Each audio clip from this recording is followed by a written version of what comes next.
Laila staat in de bibliotheek in Rotterdam. Ze wil haar belastingaangifte controleren op de website van de Belastingdienst, maar ze kan niet inloggen. Ze heeft geen DigiD. Een man loopt naar haar toe. "Kan ik u helpen?" vraagt hij. "Ik ben Bas, van het informatiepunt Digitale Overheid." "Ja, graag," zegt Laila. "Ik probeer in te loggen, maar het werkt niet. Ik heb geen DigiD." "Ah," zegt Bas, "een DigiD, dat is eigenlijk dé manier om uzelf digitaal te identificeren. Daarmee bewijst u wie u bent. Voor een bezoek aan het ziekenhuis, voor de Belastingdienst, voor bijna alles." "En hoe vraag ik dat aan?" vraagt Laila. "Via digid.nl, zegt Bas. "U heeft uw burgerservice-nummer nodig, uw geboortedatum, postcode en huisnummer." Laila pakt haar identiteitskaart. En hoe lang duurt het voordat ik kan inloggen? Vraagt Laila. Na de aanvraag krijgt u een brief met een activeringscode, zegt Bas. Dat duurt meestal maximaal 5 werkdagen.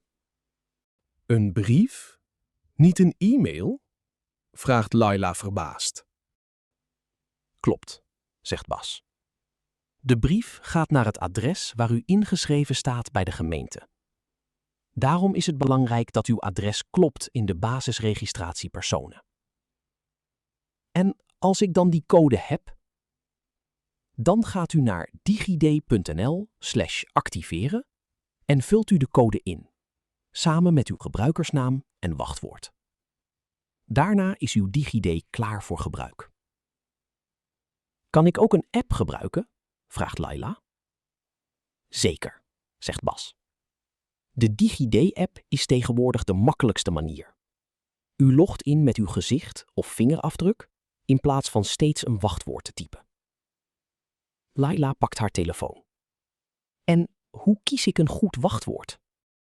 Een goed wachtwoord heeft minimaal 12 karakters, zegt Bas. Ik geef u een tip. Kies een zin en gebruik de eerste letter van elk woord. Bijvoorbeeld, ik woon nu al 3 jaar in Rotterdam. Dan wordt dat IWNADJIR.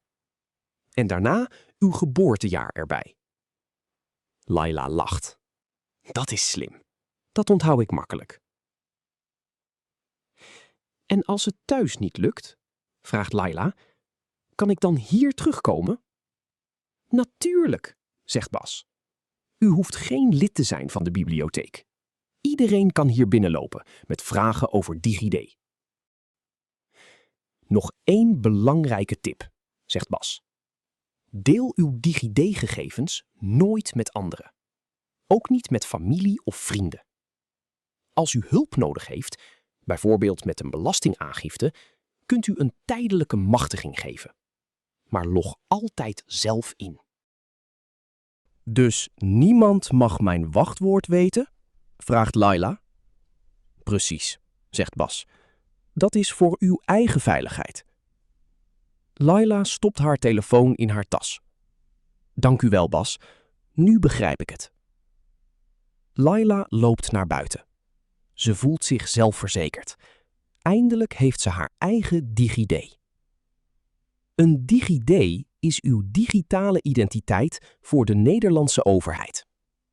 Iedereen die in Nederland woont of werkt, heeft het nodig. Voor de Belastingdienst, het ziekenhuis, de gemeente en nog veel meer.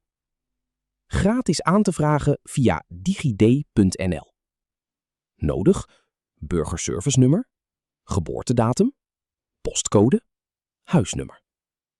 Activeringscode komt per brief. Maximaal 5 werkdagen. 1 DigiD per persoon. Nooit delen met anderen. Hulp nodig? Ga naar het informatiepunt Digitale Overheid in de bibliotheek. Voor meer informatie ga naar digid.nl en rijksoverheid.nl.